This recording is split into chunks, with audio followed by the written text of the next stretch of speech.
by saying it's a pleasure to be here tonight. I'm very grateful for the invitation to talk to you, and it's a pleasure to be invited. Go for it, to Kensington. I've been here before for meetings, but I'm looking forward to our discussion tonight. I'm also very pleased to have encountered two of my former students in the audience here tonight. I'm not sure whether they're going to get as much pleasure out of me lecturing at them once again as I will, but I hope so. What I want to do tonight is to take a quick but hard look at the rhetoric the Parks Board has been using to explain to us why it needs to take over the Vancouver community centers, and the record of the Parks Board that is relevant to that justification.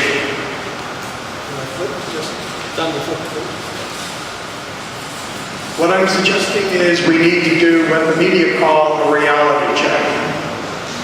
I'm going to ask two questions and try to answer those questions and then draw a conclusion. First of all, what is it that the Parks Board has been saying about this takeover plan? Secondly, what are the facts? And finally, should we believe the rhetoric or should we look at the reality?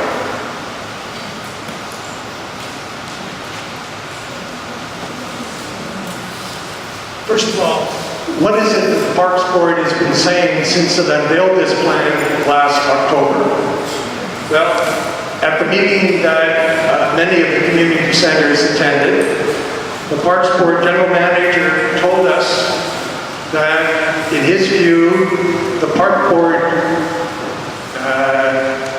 Community Center Partnership, the entire community center system in Vancouver was, and I use his term, broken. That is not an argument we've heard recently, in part because it's very clear, even to the Parks Board, that most people don't think their community center system is broken. Secondly, we also heard at the meeting that the Park Board had commissioned a report from a consulting company, and that consulting company had concluded that there was no way the Parks Board could achieve its objectives without a complete takeover of the community center. There followed a number of months of requests for this report, none of which were successful, and in January we were told by the Park Board that there actually was no report. More recently, what the board has been talking about, both the staff and the commissioners, some of the commissioners, is that the board needs a new funding model, that's the jargon, in order to achieve equity between community centers.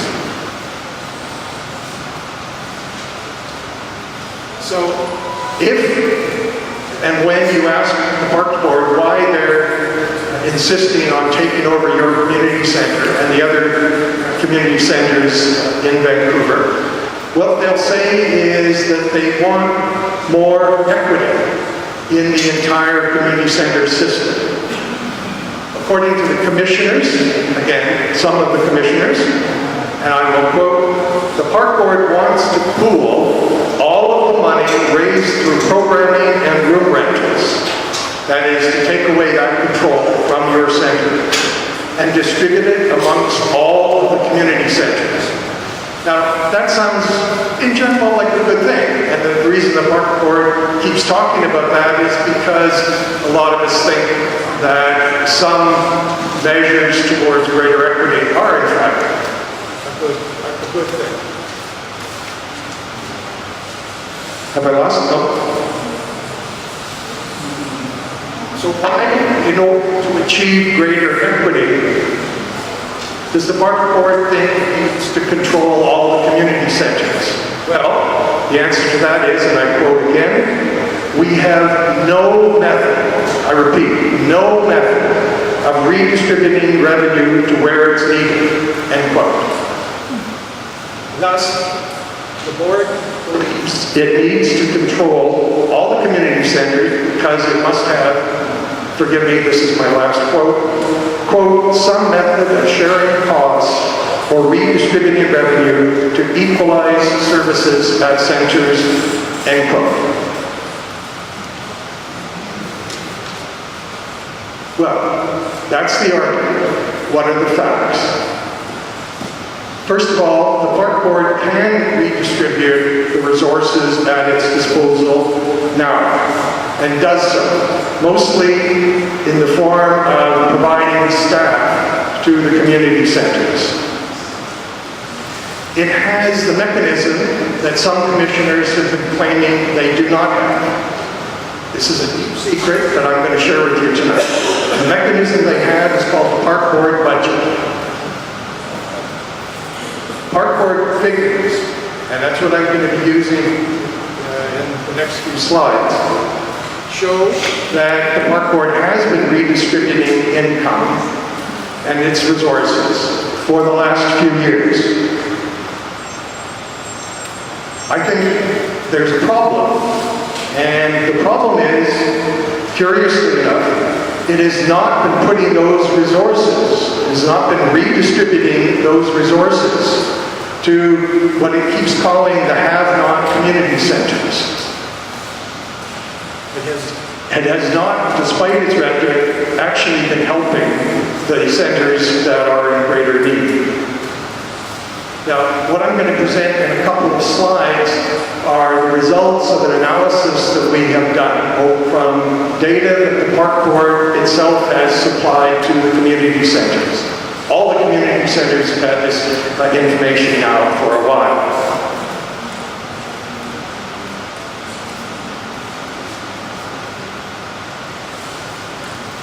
First of all, this is simply a table trying to show you how much money in 2011, that's the latest year for which we have data, that the park board provided in the terms of staff, mostly, to the community centers.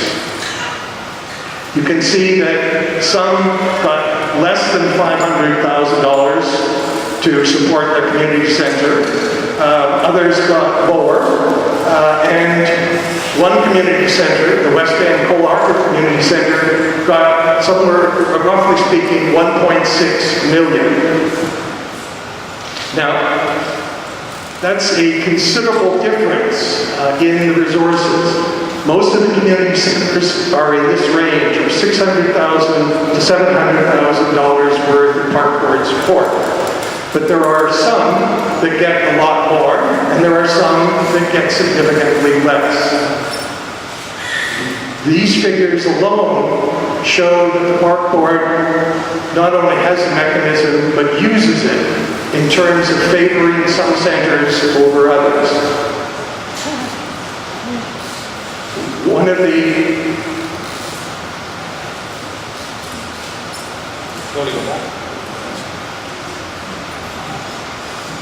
Another question we need to address is, where do those resources go in terms of the needs of the community centers? Very simply, despite all the rhetoric about equity, the park board budget has not done what you would expect.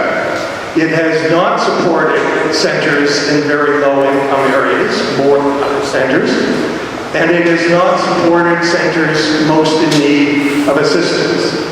Indeed, I think the figures show that the park board has systematically neglected, over the past 5 years, those very centers it insists it wants to help.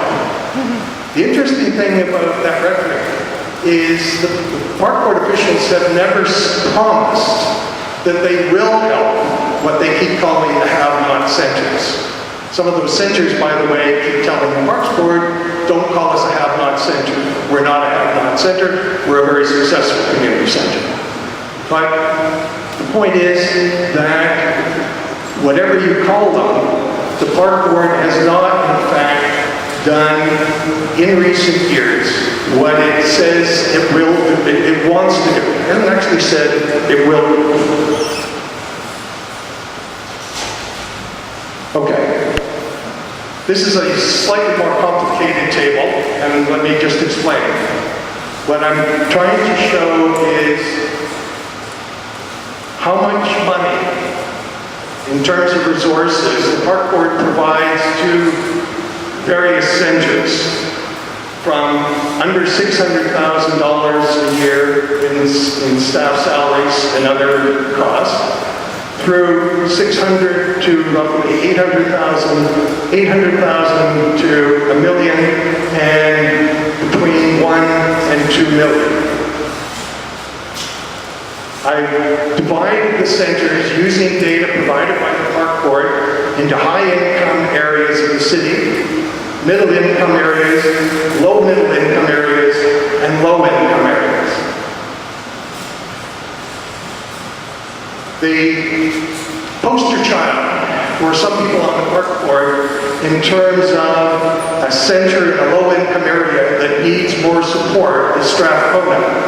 Strathcona gets an average amount, but no more, of support from the Park Board. In contrast, Kensington, your center, also receives about an average level of support. In contrast, West End Community Center, West End Cole Harbour Community Center, as I mentioned a few minutes ago, receives almost $2 million a year in staff support from the Parks Board. The one I really want to draw your attention to is Creekside. I don't know whether very many of you know about Creekside. It's the newest community center. It's the one in the Olympic Village. You keep coming out. No, that's fine. It's a loose connection. No. Oh, yes. The Park Board, 2011, board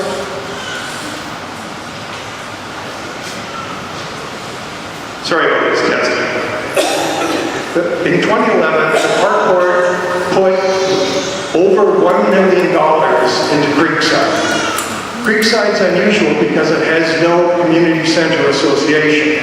It does not have a community center association because the Park Board made sure when it opened Creekside that there would be no association. The revenues at Creekside are about $600,000 a year.